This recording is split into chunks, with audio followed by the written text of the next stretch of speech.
Okay, this is a video on fixing a problem with data tables through changing the calculation option. Now, if you happen, as I do, to have the oops, I didn't have it on automatic, except I didn't have it on automatic. If the calculation option is on automatic, and then let's say you start changing something. I want to change this to 8.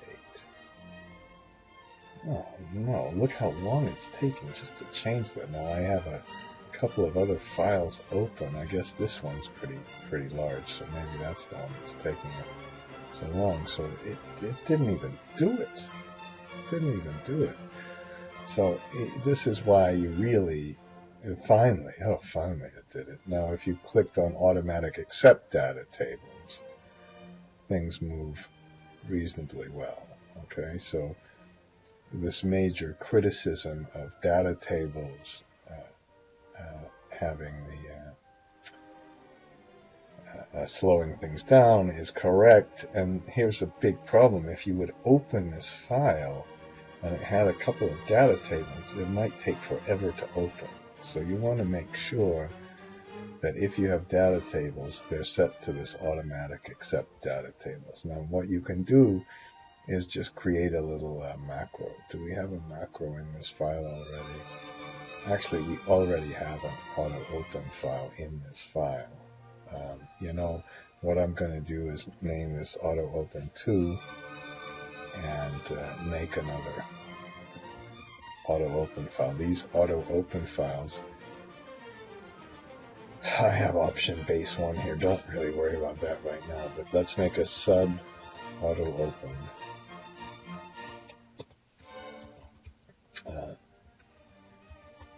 And then let's just, all you need to do is in this, as part of the auto open file, put application dot calculation, and then it gives you the options and make it semi-automatic. Now that's okay, but then if you want to get a little more careful, it's kind of not so good to do maybe, because some people might get mad. They say, you're switching my Excel around and I don't really want you to. So what you could do is also, you can make a public variable, and let's call this calculation state or something, or original calculation state.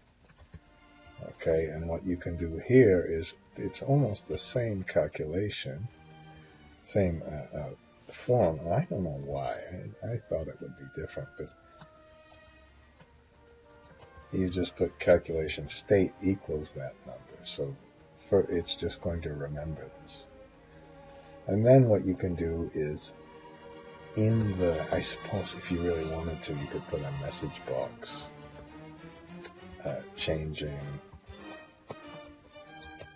calculation state. Okay, but I'm not going to do that. Okay, and then you can also make an auto close. Now I think I already have an auto close. Okay, and you know, this one, here's what I'm going to leave. This, we have some menu bars in here. Okay, so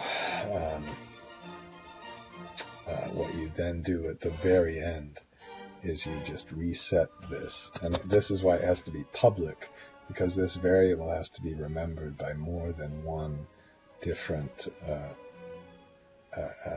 macro. And I've tested this out, and it, even if you'd think, oh, you have to leave the macros open or something, that's not true.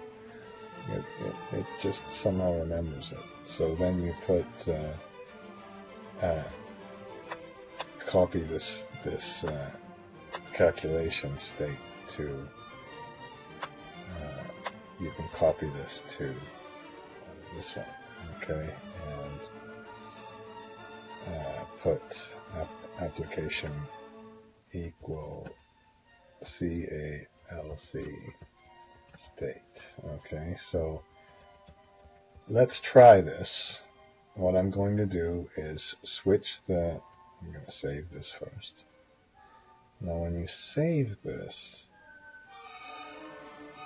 it's also, I need to fix that. I pressed Control, so I'm back after that mess. I don't know how I fixed that or will fix that. But again, we have formulas, and right now, oops, I'm putting it to automatic. Okay, and